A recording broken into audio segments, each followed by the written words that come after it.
নমস্কার। সহমঞ্চে উপবিষ্ট আমাদের প্রার্থীরা যারা উপস্থিত রয়েছেন, আমি একে একে প্রথমে তাদের ধন্যবাদ জানাই। আমার পূর্ববর্তী বক্তা যার সমর্থনে আজকের এই কর্মসূচি এবং জনসভা, বিধান উপাধ্যায় সহ রয়েছেন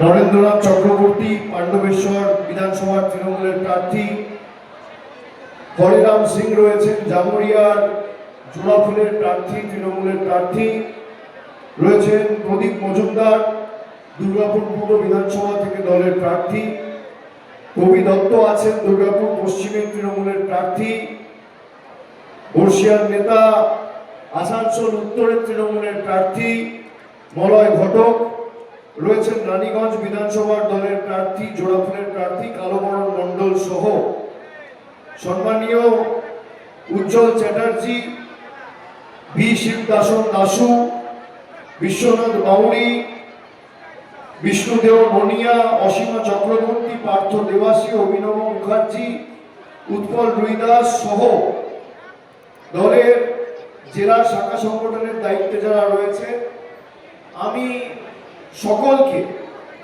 একযোগে আমার কৃতজ্ঞতা, প্রণাম, অভিনন্দন জানাচ্ছি। এখন প্রায় বেলা 2টো বাজে। আমি 11টা থেকে সভাস্থলের ছবি পাচ্ছি। যারা 11টায় সভাস্থলে এসছে, কেউ বাড়ি থেকে 8টায় বেরিয়েছে, কেউ 7টায় বেরিয়েছে, কেউ 8:30টায় বেরিয়েছে, এবং 5 ঘন্টা 6 ঘন্টা ধরে আপনারা বাড়ি থেকে বেরিয়ে, বিশেষ করে মায়েরা সংসারের কাজকর্ম ছেড়ে আজকে শনিবারের দিন দুপুর বেলায় যারা 2টোর সময় সভায় আসে, আমি বিশ্বাস করি তারা বক্তব্য শুনতে বা আমাকে দেখতে আসে না, তারা সিদ্ধান্ত নিয়ে আসে যে আগামী দিন 23 তারিখ লাইনে দাঁড়িয়ে জোড়া ফুলে ভোট দিয়ে চতুর্থবার মামাটি মানুষ সরকার তৈরি করব। আমি প্রত্যেককে যারা আজকে সভাস্থলে এসছে, আপনাদের পায়ে হাত দিয়ে আপনাদের চরণগুলোকে স্পর্শ করে আমি নমস্কার জানাই, আমার কৃতজ্ঞতা জানাই।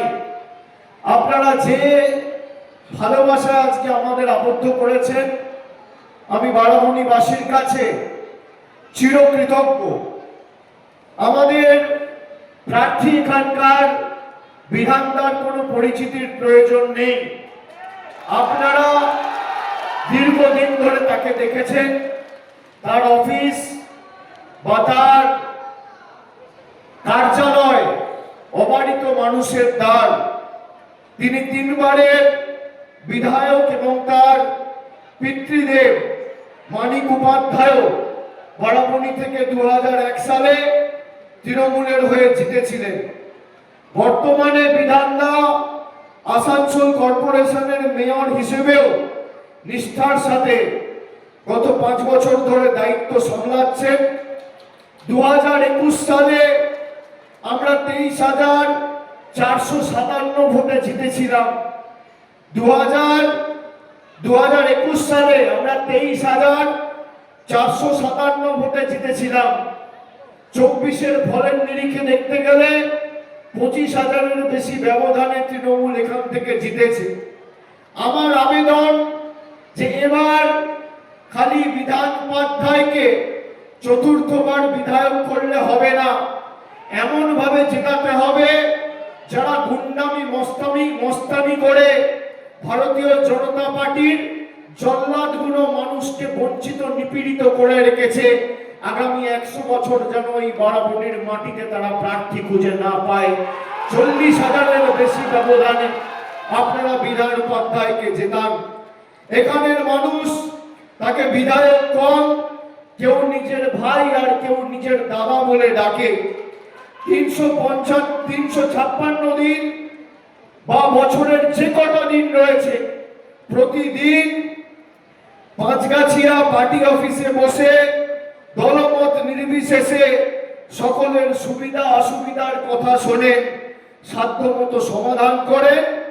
এছাড়াও দলমত নির্বিশেষে সে যে কোনো রাজনৈতিক দলের মানুষ হোক, বর্গ বর্ণ নির্বিশেষে তিনি মানুষকে পৌঁছে দেবার যথাসাধ্য কাজ চেষ্টা করেন।